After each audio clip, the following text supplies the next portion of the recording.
Today, we're going to be improving our story writing.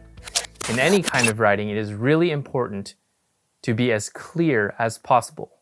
That way, the reader can truly understand your story. By this time, you should already know how to write a complete sentence and include actions, thoughts, and feelings in a sentence. When trying to help the reader understand your story, it can be really helpful to include actions, thoughts, and feelings of your characters. Not only does it help them imagine your story, but it also makes it more interesting. Here, take a look at this example. Juan is on a basketball court. Was that very interesting? I think we should try to add a little bit more. He has a basketball. It's still not very interesting. Let's add a little bit more.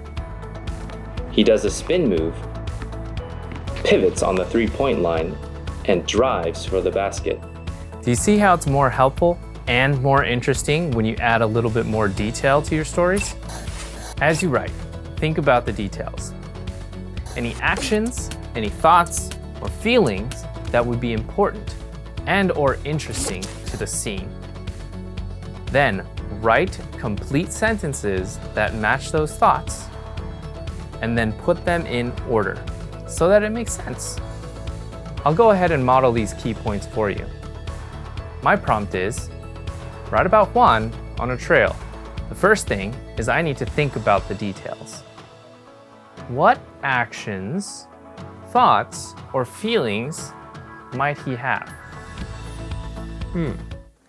People walk on trails. People can daydream on trails. People who daydream may have accidents.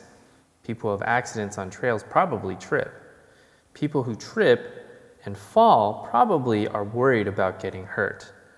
People who are athletic, like Juan, probably know how to protect themselves by rolling. Okay, now I'm going to write a complete sentence about those thoughts that I've had.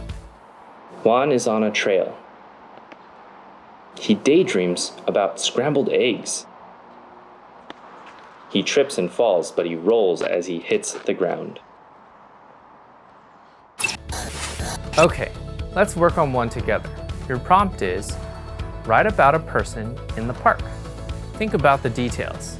What actions, thoughts, or feelings might the character have that would be important or interesting to the story? Pause the video now, and when you're ready, press play.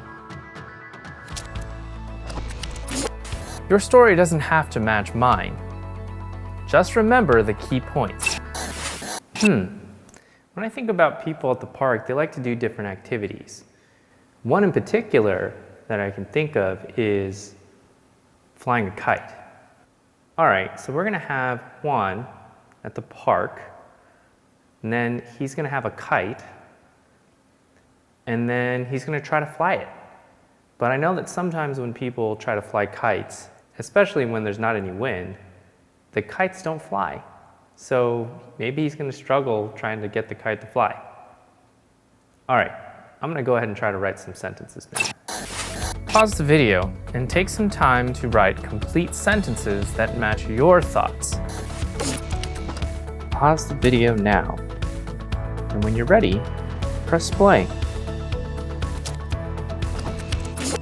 Okay, now read them all the way through and see, does the order make sense? If it does, great. If it doesn't, make sure you put them in order. Pause the video now, and when you're ready, press play. Juan is at the park. He has a kite. Then he runs to try and make it fly.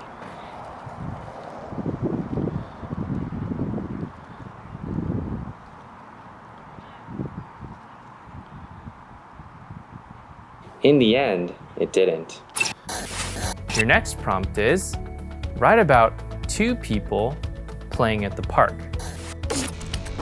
Pause the video now, and when you're ready, press play. Juan and Tu are at the park. They both have rackets. They play some badminton together and have a lot of fun.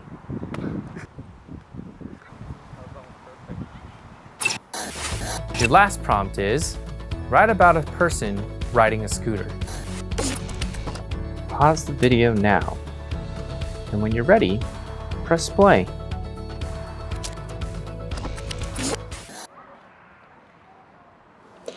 Tu is on a ramp. He has a scooter.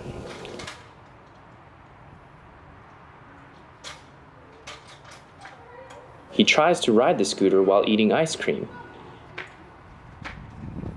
The scooter slips from under him. The ice cream falls to the ground.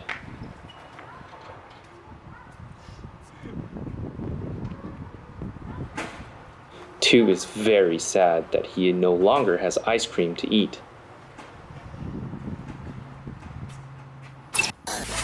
When you write, a way you can level up your writing is to think about the details, what actions, thoughts, or feelings might be interesting or important for the story. Write down complete sentences and then put them in order so that it makes sense. Learn, use it, flourish.